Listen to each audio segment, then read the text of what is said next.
नमस्कार, मैं हूं कमल श्रीमाली। आप सभी का बहुत बहुत स्वागत आपके अपने चैनल में और सिंह राशि में सूर्य परिवर्तन के इस विशेष एपिसोड में।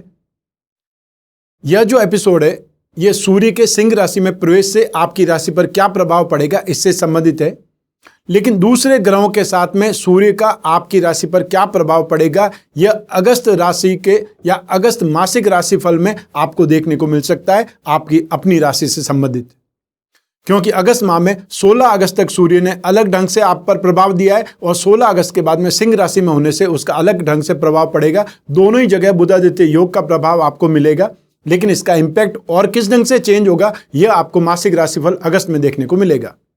इसके अलावा जो प्रतिदिन में आपकी राशि पर क्या प्रभाव पड़ता है इसके लिए हमने डेली राशिफल अर्थात आज का राशिफल स्टार्ट किया है। आप हमारे चैनल पर जाकर के रोजाना का राशिफल भी देख करके फायदा उठा सकते हैं।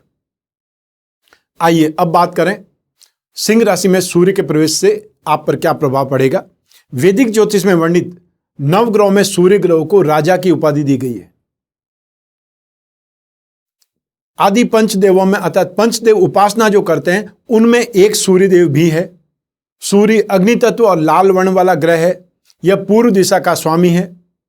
ज्योतिष शास्त्र के अनुसार सूर्य को सिंह राशि का स्वामी माना जाता है। मेष राशि में उच्च राशि के होते हैं और तुला राशि में नीच राशि के होते हैं। इसके अलावा सूर्य को आत्मा और पिता का कारक भी माना जाता है। ज्योतिष शास्त्र में सूर्य को उच्च सरकारी सेवा और मान सम्मान का कारक कहा जाता है। आपकी कुंडली में यदि सूर्य मजबूत अवस्था में बहुत पॉजिटिव है तो यह व्यक्ति को नेतृत्व करने की क्षमता देता है अर्थात लीडर बना देता है, ऊर्जावान बनाता है और मैनेजमेंट से जुड़े कार्यों में एक्सपर्ट बना देता है अर्थात दक्षता प्रदान करता है। वहीं राजनीतिक जीवन में शानदार सफलता देता है।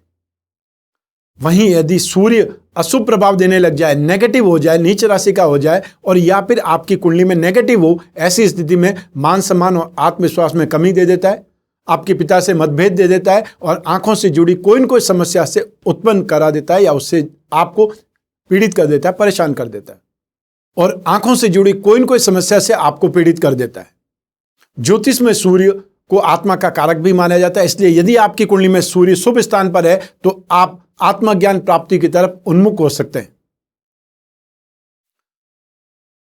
सूर्य जब हर राशि में चेंज करता है उसे संक्रांति कहा जाता है। तो ये जो संक्रांति है यह सिंह संक्रांति मानी जाएगी। सूर्य के सिंह राशि में गोचर के दिन को सिंह संक्रांति के नाम से जाना जाता है। सूर्य संक्रांति के दिन को शुभ माना जाता है, इसलिए इस दिन श्रद्धालु लोग पवित्र नदियों में स्नान करते हैं, सरोवर में स्नान करते हैं और दान पुण्य करते हैं। वहीं भादो मास में जब सूर्यदेव अपनी राशि परिवर्तन करते हैं तो उस संक्रांति को सिंह संक्रांति कहते हैं। इस संक्रांति में घी के सेवन का विशेष महत्व है और साउथ इंडिया में दक्षिण भारत में सिंह संक्रांति को सिंह संक्रमण भी कहा जाता है। अब बात करते हैं संक्रांति पूजन की। इस दिन को अर्थात 16 अगस्त को जब सूर्य सिंह राशि में प्रवेश कर जाएगा, इस दिन को सभी लोग बड़े पर्व के रूप में मनाते हैं। सिंह संक्रांति के दिन भगवान विष्णु, सूर्यदेव और भगवान नरसिंह का पूजन किया जाता है। इस दिन भक्त पवित्र स्नान भी करते हैं और इसके बाद में देवताओं का नारियल पानी और दूध से अभिषेक किया जाता है, जिसके लिए केवल ताजे नारियल पानी का ही इस्तेमाल किया जाता है। बहुत से लोग इस दिन भगवान श्री गणेश का भी पूजन करते हैं और प्रार्थना करते हैं। और कुछ समुदाय में सूर्य राशि के कन्या राशि में प्रवेश करने तक विशेष पूजन किया जाता है। इस दिन सूर्यदेव की पूजा का खास महत्व होता है क्योंकि सूर्यदेव को सिंह राशि का स्वामी या सिंह राशि का देवता भी माना जाता है। सूर्य के गोचर का समय क्या है? तो सूर्यदेव 16 अगस्त 2020 को सिंह राशि में प्रवेश करेंगे और 16 सितंबर तक सिंह राशि में ही विचरण करते रहेंगे। अब इस सूर्य का सिंह राशि में आने से क्या इंपैक्ट पड़ेगा हमारे आसपास की स्थिति पर? सूर्य का सिंह राशि में प्रवेश शुभ फलदायक रहेगा। जो भी फीमेल उद्योगपति है या व्यापार से जुड़े लोगों के लिए यह बहुत ही ज्यादा प्रॉपर या बहुत ही ज्यादा शुभ फल देगा। इससे आने वाले दिनों में जो भी शिक्षाविद है अर्थात टीचर्स है या जो एजुकेशन सिस्टम है वह और वैज्ञानिकों का सम्मान बढ़ेगा और वे अपने कार्य में प्रगति करेंगे। अब बात करते हैं कमोडिटी की।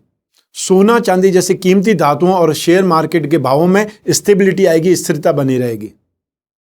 इसके अलावा खाद्य वस्तुओं के दामों में एक प्रकार से डाउनफॉल आएगा, स्टेबिलिटी आएगी और महंगाई पर अंकुश लगेगा या कंट्रोल होगा।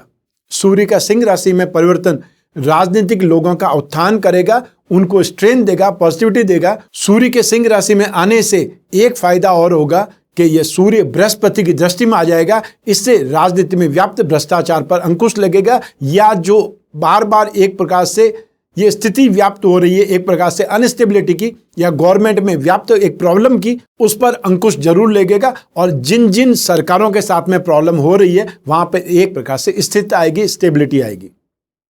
सूर्य के इस गोचर का प्रभाव सभी 12 राशियों पर होगा। हालांकि सिंह राशि में सूर्य के गोचर का प्रभाव ज्यादा देखने को मिलेगा। तो आइए अब इस राशिफल के माध्यम से डालते हैं उन सभी प्रभावों पर नजर कि आपकी राशि को क्या मिलने वाला है, पॉजिटिव या नेगेटिव।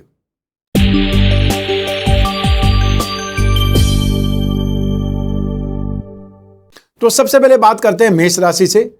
आपकी राशि से पंचम भाव में, शिक्षा और संतान भाव में गोचरवश सूर्यदेव के आने से बृहस्पति की शुभ दृष्टि में आ जाएंगे। शुभ प्रभाव में वृद्धि हो जाएगी। संतान पक्ष की ओर से भी शुभ समाचार मिलने के योग बनेंगे। जो दंपति संतान प्राप्ति की कामना कर रहे थे उन्हें खुशखबरी मिल सकती है। आपके रोजगार में मानसिक भ्रम खास तौर से उत्पन्न होगा। नौकरी करें या छोड़ दें या क्या होगा, ऐसी अनस्टेबिलिटी, ऐसी भ्रम की स्थिति आपके पास में आने लगेगी। शारीरिक और मानसिक शक्ति में, या यह बोल सकते हैं कि क्षमता में कमी आने लगेगी। आर्थिक हानि आपको उठानी पड़ सकती है। स्वयं या संतान के स्वास्थ्य की चिंता आपको करनी पड़ सकती है। सरकारी अधिकारियों से वाद विवाद बढ़ सकता है। कोई चीज का मतभेद हो सकता है। यात्रा में दुर्घटनाएं हो सकती है या असुविधा आपको देखनी पड़ सकती है। और व्यक्ति स्वयं को एक प्रकार से बेचारा या असहाय सा अनुभव करने लगता है। ऐसी स्थिति में आपको सूर्य के उपाय जरूर करने चाहिए।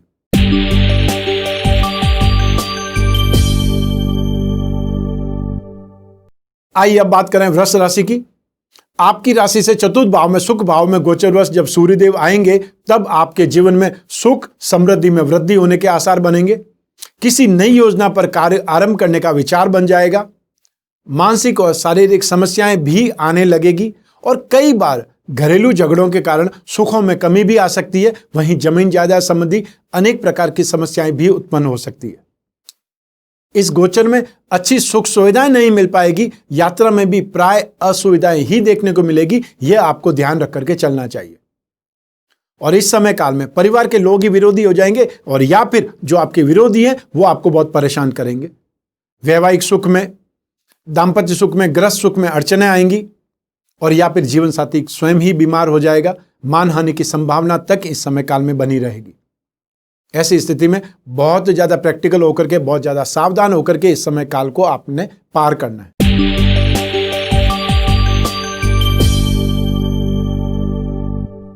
आइए अब बात करें मिथुन राशि की। आपकी राशि से थर्ड हाउस में सूर्यदेव गोचरवश जब आते हैं तब रोगों से राहत, सुख चैन जैसे शुभ फल मिलते हैं।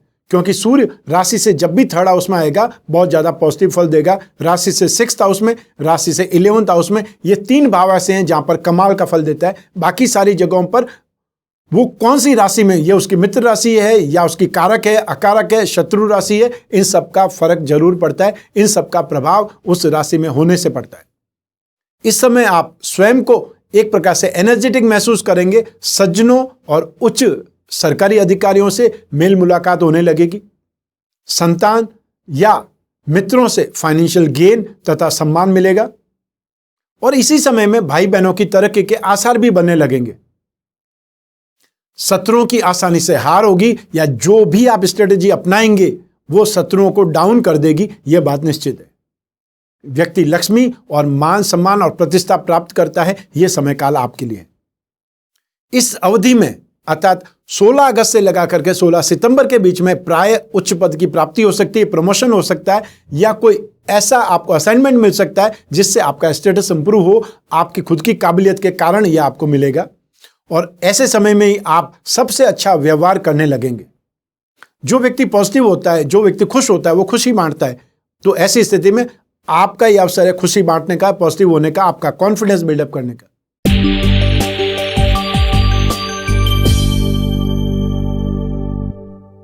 आइए अब बात करें कर्क राशि की। आपकी राशि से सेकंड हाउस में धन और संपत्ति भाव में सूर्य गोचरवश आने वाले हैं तब दुष्ट और बुरे कर्म करने वाले लोगों से मुलाकात होगी। धूर्त लोगों से, लालची लोगों से, फ्रॉड लोगों से या जो इलीगल काम करने वाले लोग हैं उनसे मुलाकात हो सकती है। व्यक्ति का स्वयं का स्वभाव भी धूर्तता और धोखेबाजी की ओर अग्रसर होने लगता है। जिसके साथ में बैठेंगे वैसा ही गुण लेने लगेंगे या वैसी ही आदत आने लगेगी, क्योंकि हमेशा जो संगति होती है वही बर्बाद करती है और संगति ही व्यक्ति को कहीं का कहीं पहुंचा देती है। इसीलिए हमेशा हमारे बुजुर्गों ने कहा है, संगति सही रखिए। धन भाव में सूर्य के आने से धन प्राप्ति के योग आपके लिए बनने लगेंगे और साथ ही साथ प्रेतक संपत्ति, पेरेंटल प्रॉपर्टी भी मिलने के लिए आपको अवसर मिलेंगे या पेरेंटल प्रॉपर्टी का आपको लाभ मिल सकता है। हालांकि सिर में दर्द रहने लगेगा और आंखों में इन्फेक्शन आ सकता है, क्योंकि माइग्रेन का दर्द या बहुत ज्यादा एंजाइटी से जो हेडेक होने लगता है, आइज इन्फेक्शन, इन सब का कारक सूर्य है। व्यापार में और धन संपत्ति के सौदों में पैसा फंसने का डर लगा रहेगा। मित्रों और सगे संबंधियों से झगड़ा हो सकता है, मतभेद हो सकते हैं। पूरा महीना अशांति और क्लेश से व्यतीत हो सकता है। ऐसे में सूर्य के उपाय आपको राहत देंगे, बचाने का काम करेंगे।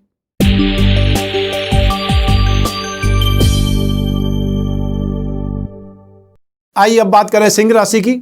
आपकी राशि भाव में ही, अर्थात जो आपकी सिंह राशि है उसमें फर्स्ट हाउस में ही गोचरवश सूर्यदेव पधार रहे।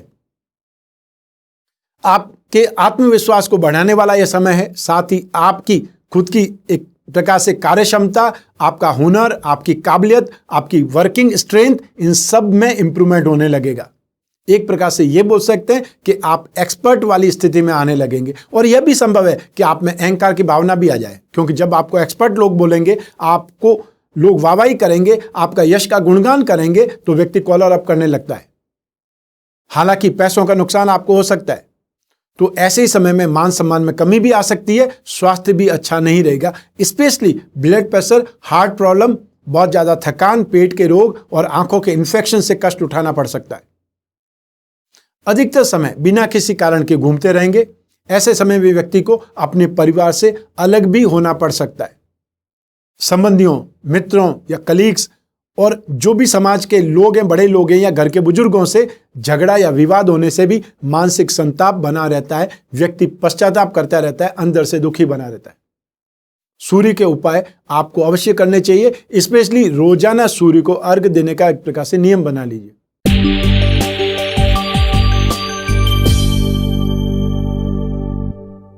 आइए अब बात करें कन्या राशि की।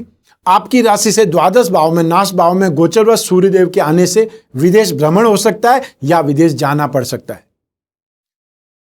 कामकाज और पद की हानि हो सकती है, अर्थात नौकरी पर तलवार लटक सकती है। एक्सपेंसेस बहुत अधिक करने पड़ेंगे और कई प्रकार की प्रॉब्लम और कई प्रकार की मुसीबतें झेलनी पड़ सकती है। बुखार या इन्फेक्शन जैसी परेशानियां पैदा हो जाएगी। पेट में गड़बड़ आपको अधिक देखने को मिलेगी और साथ ही साथ पिता के स्वास्थ्य को लेकर भी आप इस समय चिंतित रहेंगे। गवर्नमेंट डिपार्टमेंट की ओर से आपका विरोध होगा। आंखों में कष्ट की संभावनाएं बढ़ जाएगी। आपके फ्रेंड्स का व्यवहार भी आपके लिए एक प्रकार से अगेंस्ट में हो जाएगा, अर्थात आप शत्रुतापूर्ण व्यवहार हो जाएगा और अपमानित होने की स्थिति बनने लगेगी।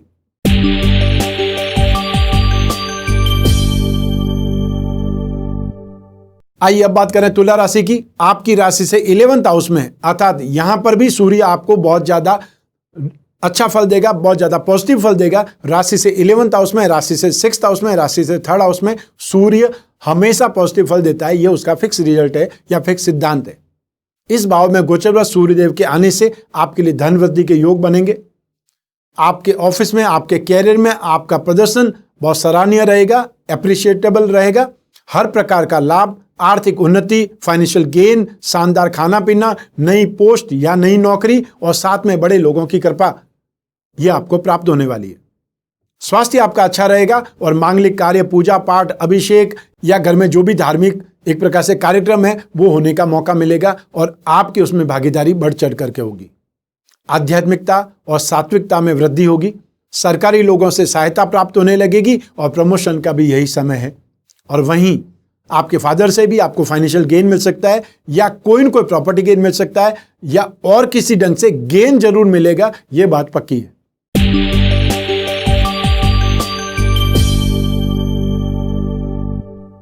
आइए अब बात करें वृश्चिक राशि की। आपकी राशि से 10वें भाव में गोचर व सूर्यदेव के आने से रुपया, पैसा, हेल्थ, फ्रेंड्स, इन सभी का सुख प्राप्त होने लगेगा। कोई नई प्रोजेक्ट पर या नई प्लानिंग पर काम शुरू करना चाहते हैं या नया कोई बिजनेस स्टार्ट करना चाहते हैं तो उसके लिए समय प्रॉपर है, पॉजिटिव है। यदि नौकरी में परिवर्तन करना चाहते हैं, जॉब स्विच करना चाहते हैं तो भी आपको अवसर प्राप्त हो सकते हैं। अवसर प्राप्त हो तो ही आपने स्विच करना है, नौकरी छोड़ करके स्विच करने की ट्राई मत करिएगा। गवर्नमेंट के अधिकारी और जो भी रेपुटेड लोग हैं उनसे दोस्ती आपकी बढ़ सकती है और जो समाज के बड़े लोग हैं उनसे आपको सपोर्ट मिलेगा और आपके काम की सक्सेस होगी। प्रमोशन या अच्छी पोस्ट मिलने का आपको अवसर प्राप्त हो सकता है। सम्मान और गौरव तथा आपका स्टेटस, आपका रुतबा, आपकी रेपुटेशन बढ़ेगी।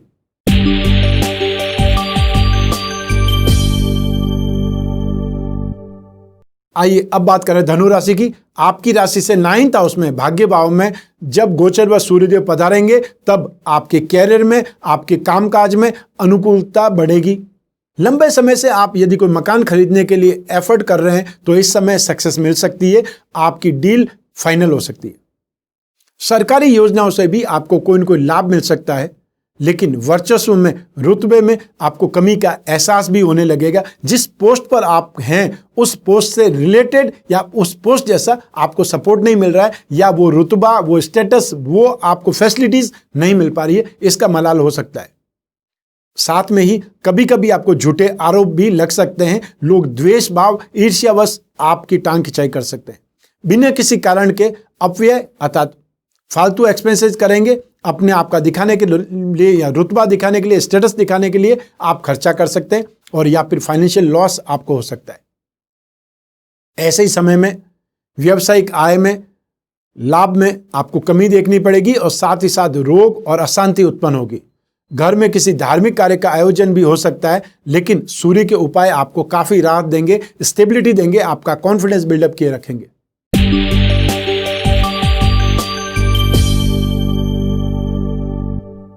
आइए अब बात करें मकर राशि की। आपकी राशि से 8th हाउस में, नाश भाव में, मारक भाव में गोचर व सूर्यदेव के आने से पिता के स्वास्थ्य को लेकर के आपकी चिंता बढ़ जाएगी। तो वहीं ऑफिस में की आपका जो प्रदर्शन है या जो भी आपका कामकाज का स्टाइल है वो कम प्रभावशाली रहने लगेगा, खराब रहने लगेगा, गलतियां बहुत होने लगेगी। कुछ व्यक्तियों को नौकरी से हाथ भी धोना पड़ सकता है इसी लापरवाही के कारण। सब मिलाकर के व्यावसायिक दृष्टि से अनुकूल यह समय नहीं कहा जा सकता है। शत्रुओं से, विरोधियों से आपका विवाद हो सकता है। आपके कॉम्पिटिटर्स आपको फाइट कर सकते हैं, आपको डाउन कर सकते हैं। साथ ही साथ जो हेल्थ इश्यूज है उसमें बवासीर, अपच जैसे रोग आपको दुखी कर सकते हैं, परेशान कर सकते हैं। सरकारी भय, जुर्माना, मुकदमा, गिरफ्तारी, यह डर आपको लगा रहेगा। अपमानित होने का, इज्जत जो चली जाने का डर विशेष रूप से लगा रहेगा। और ऐसे ही समय में अपमानित होने का, इज्जत चली जाने का डर विशेष रूप से लगा रहेगा। जीवन साथी को भी कुछ आपको कष्ट देखने को मिलेगा। एक्सपेंसेस बहुत अधिक होने लगेंगे और कभी कभी बुखार, हाई ब्लड प्रेशर के कारण हॉस्पिटल में एडमिट भी होना पड़ सकता है। इंफॉर्मेशन मैं आपको एडवांस में दे रहा हूं, सावधान आपको रहना है। ऐसे में सूर्य के उपाय आपको स्टेबिलिटी देंगे, राहत प्रदान करेंगे। उपाय आपको करना है, सावधानी आपको रखनी है, क्योंकि प्रॉब्लम ऐसी हो सकती है। 100% होगी इसका मैं आपको नहीं बोल रहा हूं, ऐसा हो सकता है क्योंकि ज्योतिष संभावनाओं का विज्ञान है। यदि आप सावधान रहेंगे, उपाय कर लेंगे तो आपको कैसे कष्ट हो पाएगा।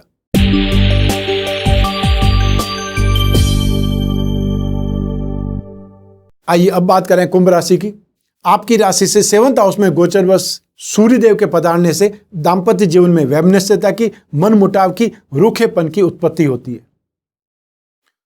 और यह सिद्धांत मैं हमेशा बोलता हूं कि जब भी आपकी कुंडली में राशि से 7th हाउस या जन्म कुंडली में 7th हाउस में यदि सूर्य है तो गृहस्थ सुख में, दाम्पत्य सुख में प्रॉब्लम आएगी, बाधा आएगी या उस सुख में कमी मिलेगी, असंतुष्टि मिलेगी। सेम के सेम स्थिति शुक्र के साथ में भी होती है। जब भी राशि से या जब भी जन्म कुंडली में 7th हाउस में शुक्र है वो गृहस्थ सुख में बाधक बनेगा, क्योंकि ऐसे ही स्थिति में एक सिद्धांत है कारको भावनाशाय, जिस भाव का कारक है अपने खुद के भाव में बैठ करके उस सुख की कमी करेगा। जीवन साथी और संतान इस समय काल में बीमार हो सकती है। जिन जातकों के विवाह की बात चल रही है हो सकता है कि उस समय यह खुशखबरी नहीं मिले, फाइनल स्टेबिलिटी नहीं है, फाइनल स्टेटस नहीं मिले, अर्थात वो जो आपकी रिश्तेदारी होने वाली थी उसमें कोई न कोई प्रॉब्लम आकर के वो लेट लतीफी वाला मामला हो जाएगा, वो चीज हो नहीं पाएगी। परिश्रम में, आपके कामों में व्यवधान होने लगेंगे। बिजनेस है उसमें भी ऑब्स्टेकल्स आने लगेगी, आपका पैसा फंसने लगेगा और लोग बाग आपको कमिटमेंट देकर के भी पीछे हट जाएंगे। यात्राएं कष्टकारी होगी और साथ ही साथ ब्लड प्रेशर, पेट के रोग, सिर दर्द और कमर की मांसपेशियां या गर्दन की मांसपेशियां, जिसको पीठ दर्द बोलते हैं, शोल्डर पेन बोलते हैं, उसका सामना आपको करना पड़ेगा। धन हानि और मान हानि के कारण मन दुखी रहेगा। सूर्य के उपाय आपको जरूर करने चाहिए।